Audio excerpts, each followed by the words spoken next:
एक बहुत ही महत्वपूर्ण और पवित्र दिवस है। देश भर में श्री कृष्ण जन्माष्टमी की धूम है।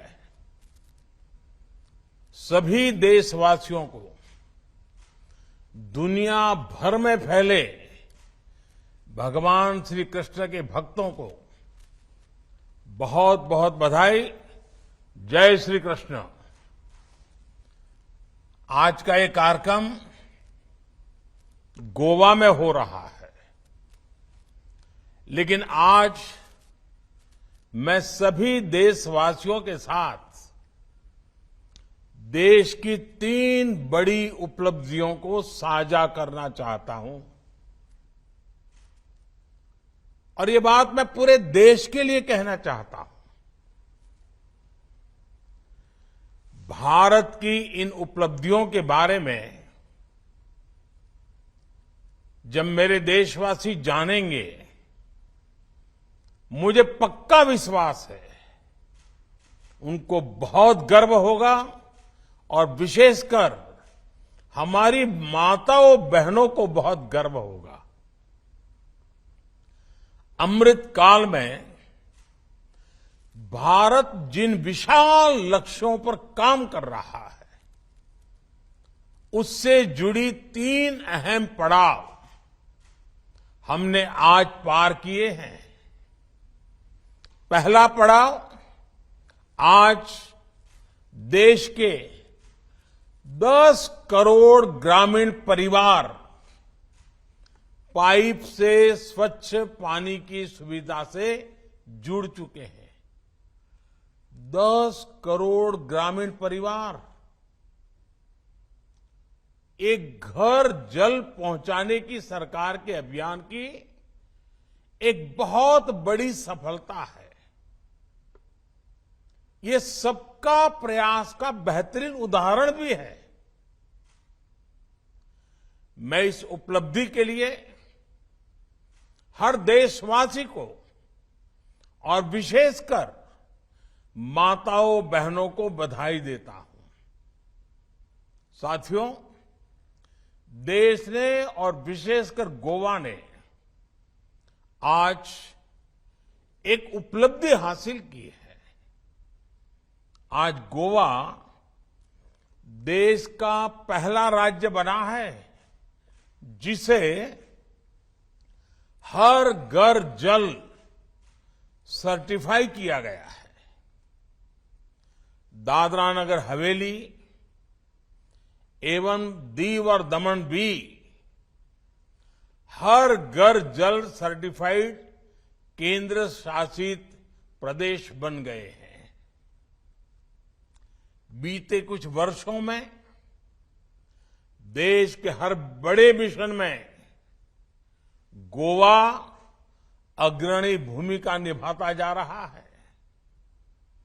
मैं गोवा की जनता को, प्रमोद जी और उनकी पूरी टीम को, गोवा की सरकार को,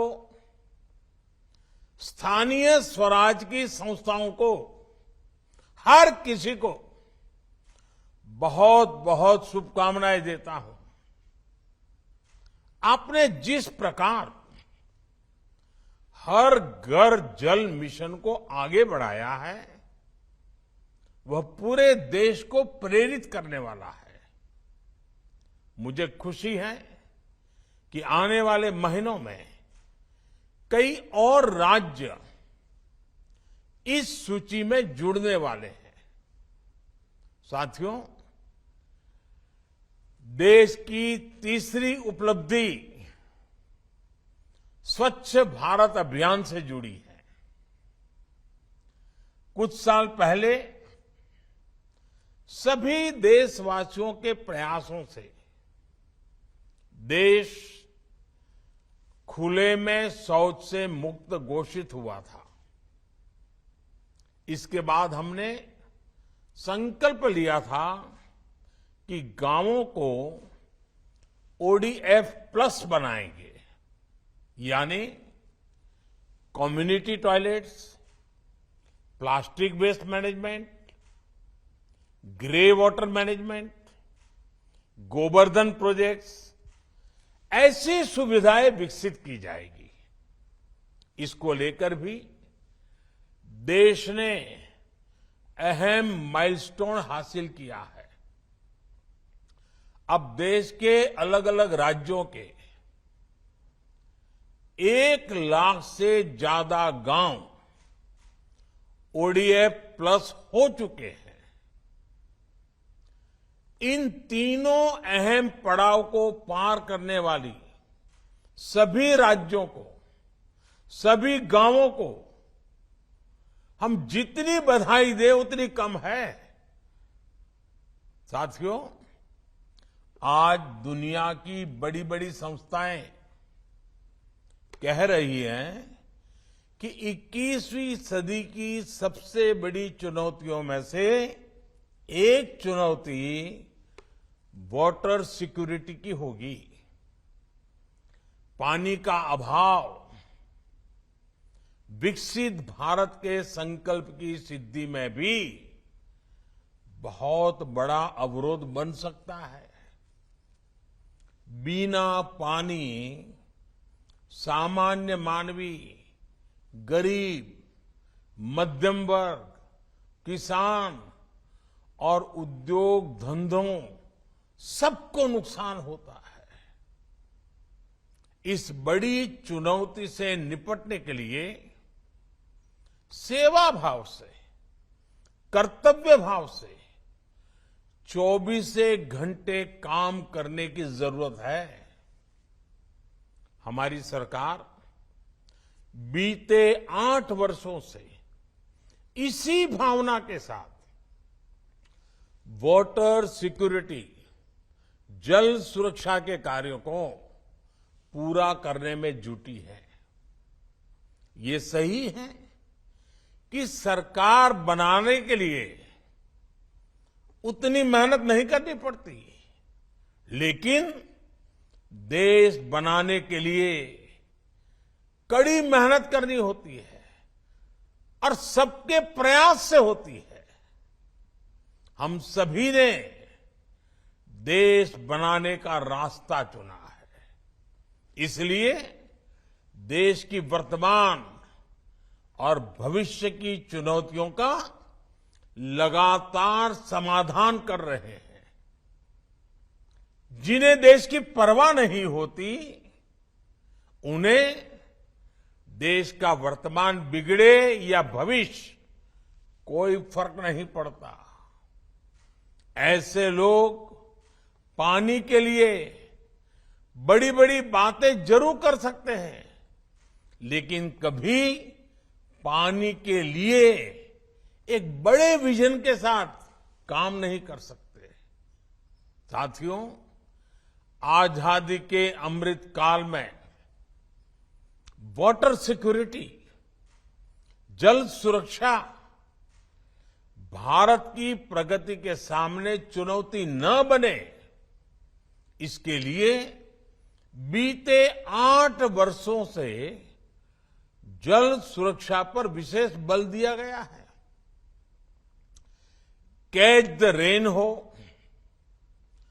अटल भूजल योजना हो, देश के हर जिले में 75 अमृत सरोवरों का निर्माण हो, नदियों को जोड़ना हो, या फिर जल जीवन मिशन, इन सबका लक्ष्य है देश के जन जन को जल सुरक्षा। कुछ दिन पहले ही एक खबर आई है कि भारत में अब रामसर साइट्स यानी वेटलैंड्स की संख्या भी बढ़कर 75 हो गई है। इनमें से भी 50 साइट्स पिछले 8 वर्षों में ही जोड़ी गई है। यानी वाटर सिक्योरिटी के लिए भारत चौतरफा प्रयास कर रहा है और इसके हर दिशा में नतीजे भी मिल रहे हैं। साथियों, पानी और पर्यावरण के प्रति यही प्रतिबद्धता जल जीवन मिशन के 10 करोड़ के पड़ाव में भी झलकती है। अमृत काल की इससे बेहतर शुरुआत नहीं हो सकती है। सिर्फ 3 साल के भीतर जल जीवन मिशन के तहत 7 करोड़ ग्रामीण परिवारों को पाइप के पानी की सुविधा से जोड़ा गया है। ये कोई सामान्य उपलब्धि नहीं है। आजादी के 7 दशकों में देश के सिर्फ 3 करोड़ ग्रामीण परिवारों के पास ही पाइप से पानी की सुविधा उपलब्ध थी। देश में लगभग 16 करोड़ ग्रामीण परिवार ऐसे थे जिनको पानी के लिए बाहर के स्रोतों पर निर्भर रहना पड़ता था। गांव की इतनी बड़ी आबादी को हम इस मूल आवश्यकता के लिए संघर्ष करते नहीं छोड़ सकते थे। इसलिए 3 साल पहले मैंने लाल किले से घोषणा की थी कि हर घर पाइप से जल पहुंचाया जाएगा। नई सरकार बनने के बाद हमने जल शक्ति अलग मंत्रालय बना दिया। इस अभियान पर 3,60,000 करोड़ रुपए खर्च किए जा रहे हैं। 3,60,000 करोड़ रुपए 100 साल की सबसे बड़ी महामारी की वजह से जो रुकावटें आई, उसके बावजूद इस अभियान की गति कम नहीं पड़ी।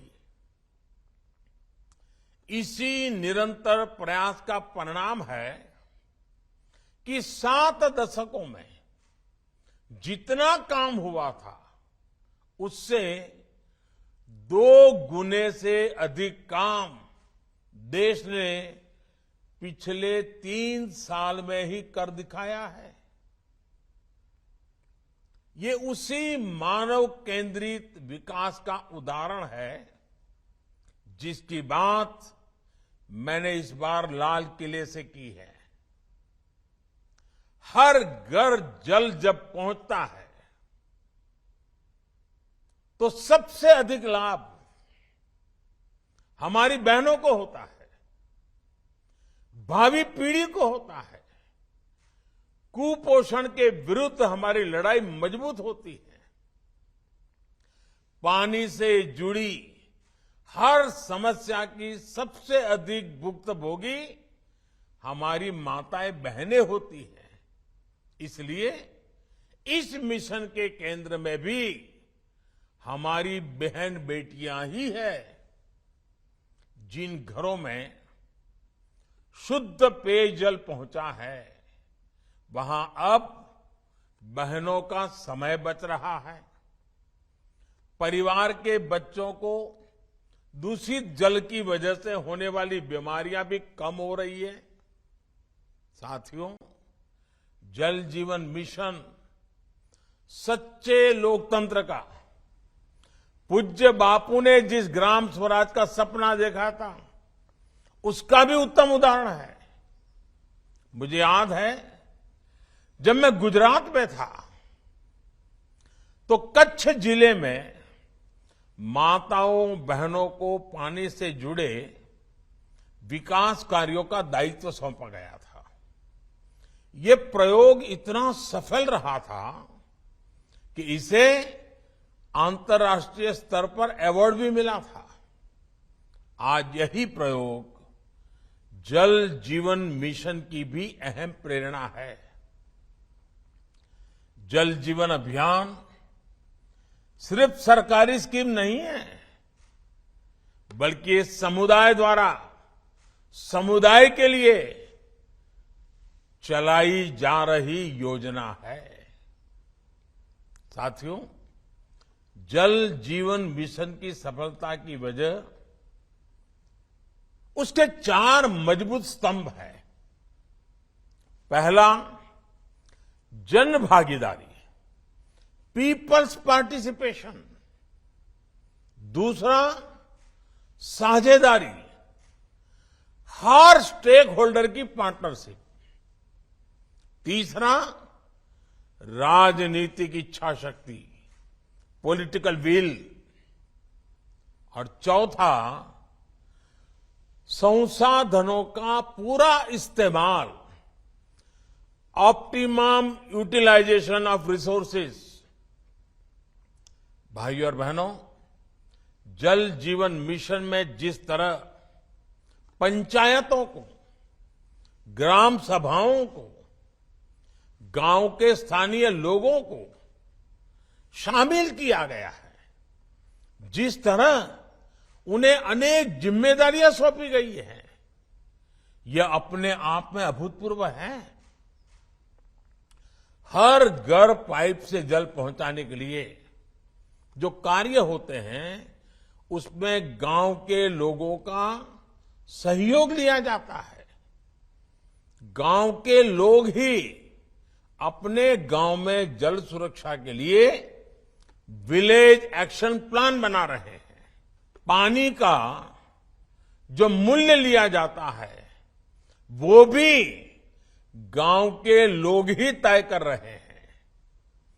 पानी की टेस्टिंग में भी गांव के लोग जुड़े हैं। 10 लाख से ज्यादा महिलाओं को इसकी ट्रेनिंग दी गई है।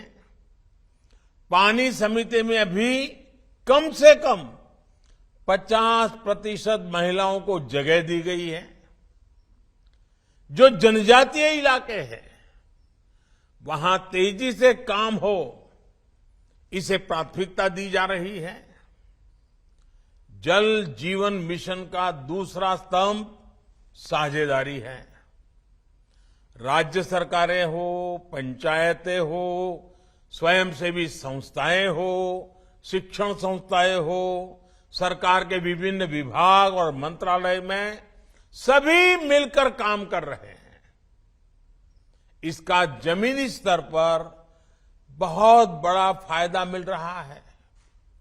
साथियों, जल जीवन मिशन की सफलता का तीसरा मुख्य स्तंभ है राजनीतिक इच्छा शक्ति।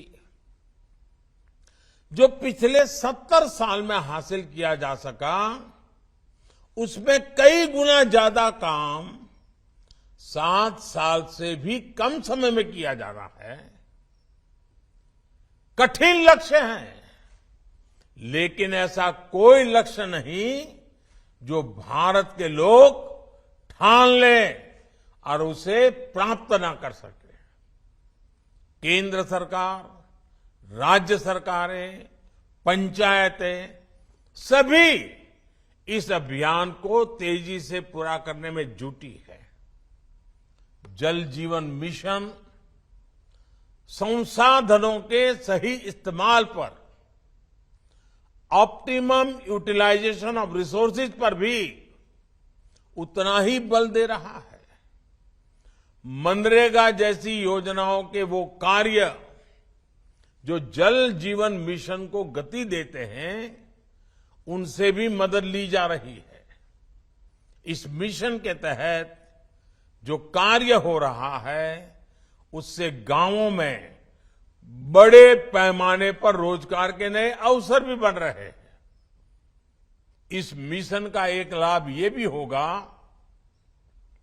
कि जब हर घर में पाइप से जल पहुंचने लगेगा, सैचुरेशन की स्थिति आ जाएगी, तो पक्षपात और भेदभाव की गुंजाइश भी उतनी ही समाप्त हो जाएगी। साथियों, इस अभियान के दौरान जो पानी के नए स्रोत बन रहे हैं, टैंक बन रहे हैं, वाटर ट्रीटमेंट प्लांट बन रहे हैं, पंप हाउस बन रहे हैं, सभी की जियो टैगिंग भी हो रही है। पानी की आपूर्ति और गुणवत्ता का उसकी मॉनिटरिंग के लिए आधुनिक टेक्नोलॉजी यानी इंटरनेट ऑफ थिंग्स सॉल्यूशन का उपयोग करने की भी शुरुआत हुई है।